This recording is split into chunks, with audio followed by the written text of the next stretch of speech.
Our friend Ken Decoster is here from the Sheriff's Office in CrimeStoppers. How are you? Kind of mad, actually. You seemed so sunny just a moment ago.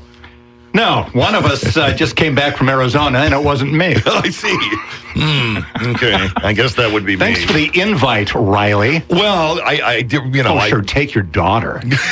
It was down to my daughter or Ken, and as all my family vacations have been over the years. And coin toss this time, Molly won. Mm-hmm. Unlike that time, I took Ken to Disney, and she had to stay home. How was it? It was outstanding for anybody who's a Cub fan. Whether you bleed Cubby blue or you're just on the periphery, it's a wonderful time. Mm-hmm. You can get as into the game as you want to, and there's so much other stuff going on that you can do and see and take part in. It's a great experience. And the players, because unless they're competing for a job, but the established players, it's just kind of a fine-tuning atmosphere, and it seems, from what I've heard, and maybe you can attest to this, the players are more laid back. They are. And your daughter more accessible. Got Chris Bryant's autograph? Yeah, Molly got Chris Bryant's autograph down by the dugout right before the game. Wow. She was the last one he signed before heading in to get the game started. Kind of an emotional experience? Oh, she was sobbing. Chris Bryant was crying, or your daughter was crying? They both were. I think it touched both their hearts, really, Ken. Maybe he a little bit more than she, and the offer of comfort went unheeded. But it was just a thrill to meet him. For her, I didn't get a chance. And then she and I missed Joe Madden. We went into a restaurant. We went into the dining room. Joe was in the bar. Mm-hmm. We walked right past us on the way out. Wow. We didn't notice until our server said, "Hey, did you see Joe Madden a second ago? He just walked out the door." No, we missed him because we chose dining room instead of bar. Oh, well. Thanks to Molly for being underage and wrecking everything.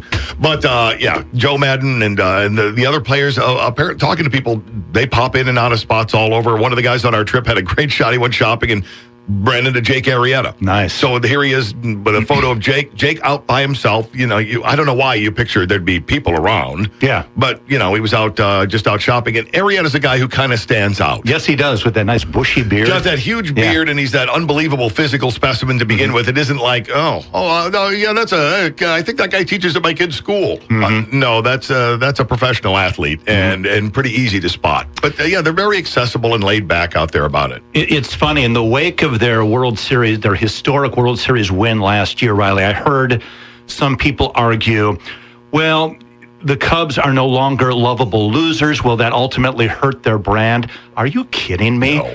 The fact now that they have this just collection of superstars, young superstars, thanks to Theo Epstein and his people in the front office, I think it's great for baseball that the Cub brand now is powerful, quality contenders. No, I think it's great for baseball. Yeah, like people were going to go, all right, well, now that the curse is broken, all that, I can go home and stop following these guys so closely. No, people are locked in. Right. And it should be another fun season. I don't know what's going to happen, but I imagine there'll be some good times had once again. I think you're right. All right, let's move ourselves over into the law enforcement segment of the broadcast. What do you got with you? Riley, we have a lot of activities since you and I last talked. This from Channel 23. Rockford police say a woman was able to get away from the scene of a shooting when her car was hit. Police say it happened about 7:30 last night in the area of Auburn and Kilburn. Investigators say a woman was driving in the area when her car was hit by bullets. She quickly drove away and called police from Halstead and Cereals. No one was hurt. Good to know. On this past Friday night, just a horrific scene over in Belvedere, Riley, a apartment complex. I believe 14 units caught fire about 9:45 p.m. on Friday. A 36-year-old woman was killed in the fire. The preliminary cause of death, smoke inhalation. As many as 15 people were injured in the 3-story apartment building fire. The fire was reported about 9:45 p.m., triggering a multi-alarm response from 17 area fire departments with more than 84 firefighters on hand. Wow. And I should tell you, I'm reading from an article written in today's Register Star by Chris Green. Belvedere Mayor Mike Chamberlain said the 30 other apartment residents displaced by the fire are all accounted for.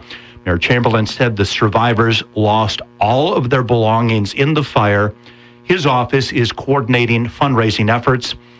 Mayor Chamberlain said the Jackson Street apartment building, as well as all other apartment buildings in the city, are inspected on an annual basis, and smoke alarms did go off. The cause and the origin of the fire remain under investigation of the Office of the Illinois State Fire Marshal. Just an absolute tragedy, and absolutely is. From what, if there's any good news, is when a tragedy of this magnitude occurs, it seems it brings out the best in people in terms of fundraising. Sure. The Belvedere community kind of embracing those who were displaced by the fire. Yeah, people kick into high gear, fundraising, gathering clothing items and other things for people who have, they escaped with their lives and very little else. Mm-hmm. So, it's nice to see a community respond like that. And 84 firefighters showing up. This was, I heard about it on Twitter on Friday night. Yeah, that's what I saw it as well. Yeah, I'm thinking, oh my gosh, this sounds serious. And then just the updates kept coming. And again, one dead and several people hurt. And what looks like could have been a whole lot worse, too. It could have been. In fact, the mayor is quoted in today's Rockford Register-Star. Thank goodness it wasn't in the middle of the night, he said, of the fire and likelihood of more fatalities. An inspection of the fire-ravaged building was made yesterday by the city's building inspector. There was an awful lot of water poured into that building, which made for a weak roof and floors. The mayor said he called the building uninhabitable at this juncture. Okay. So, other crime news to tell you about. An 18-year-old male was shot in the leg on Sunday. Police say the teen told police he was walking in the 600 block of Bruce Street when he was confronted by an acquaintance and shot. The teen was treated at a local hospital for the gunshot wound, which police said was not serious. Police also said the teen was not forthcoming with information and no arrest has been made. So you think, okay, here's what we know, but what else don't we know? What don't we know, and what aren't you saying? Anytime an alleged victim is being uncooperative with police, you think there's a bit more to the story. Because most of us, if someone walked up and shot us, we would be more than cooperative and telling them everything we knew about it. Yeah, I don't think I walked Excuse me, young man, what happened? I don't want to talk about it. Yeah, a guy shot you. Yeah, that's my own personal business. Okay, all right, have it your way. And then there's this, Riley. A 20-year-old woman walking Sunday in the parking lot of her church was robbed of her purse, police say.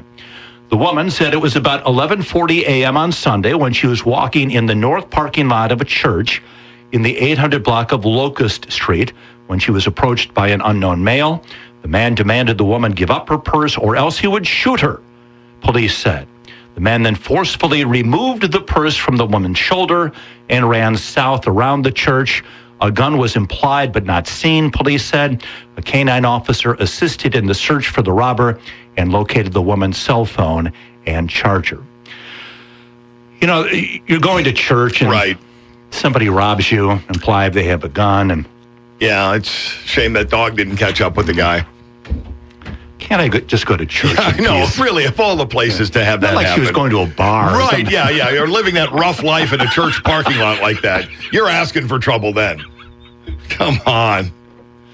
Oh. Finally, Riley, we're looking for the following four individuals. 20-year-old DeAndre Lockhart is a black man, 5'10", 155. He's wanted for armed robbery. 30-year-old Nathaniel Myers is a white man, 6 feet tall, 180 pounds. He is wanted for failing to register as a sex offender. 22-year-old Jacob Washburn is a white man, 6 feet tall, 150 pounds. He's wanted for burglary.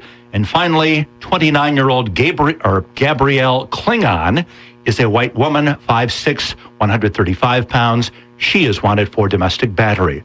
If you have any information concerning the whereabouts of any of these people, give us a call at Rockford CrimeStoppers at 815-963-7867 or toll free at 888-769-STOP. We do offer rewards of up to $1,000 for valid information that leads to the arrest of a wanted fugitive. RockfordCrimeStoppers.com as well. Before you go, I got one more set aside for you. You wonder how people could be this dumb. Guy arrived in New York from a trip to the Dominican Republic. Found to be sporting some unusual underwear. 10 pounds of cocaine. U.S. Customs and Border Protection said Juan Carlos Galan Luperin, a U.S. citizen, wearing pants that, quote, appeared to be rather snug and was showing signs of extreme nervousness when he arrived March 4th at John F. Kennedy International Airport following a trip to Santo Domingo in the Dominican Republic. He was taken to a private search room where officers found about 10 pounds of cocaine duct taped around both of his legs. I saw the photo of this. It looks like the bloomers from the swimwear of the early part of the last century around this guy's legs. $164,000 worth of cocaine on him. Quote, seizure is another example of our CBP officers being ever vigilant in protecting the U.S. from distribution of these illicit drugs. He was arrested, turned over to Homeland Security to face narcotics smuggling charges. 10 pounds of cocaine spread around. It made it look like he had these giant, like Steve Garvey forearms, only imagine that in thighs. And, excuse me, sir. You'd have to come with us. Couldn't walk very well and looked really nervous. Just a temporary weight gain. Trying retaining a little water here. Amy and I saw a guy on our honeymoon when we were down in Jamaica trying to get onto a cruise ship wearing, he was wearing, and it was 90 degrees, and he's wearing black sweats. And they were bulging in all the wrong spots as he's going up the gangway, and Jamaican cops went running up after him, caught him, brought him back down. His wife then was trying to come along to sort this out. She was ordered back onto the ship. Whoops. He was off to Jamaican jail. Cruise ship takes off. Wow. I thought to myself, really, is there a buzz in the world worth what's about to happen to you? No, absolutely not. Absolutely not. Or this guy either with his 10 pounds of underwear there. Ken, good to see you. Thanks for the time.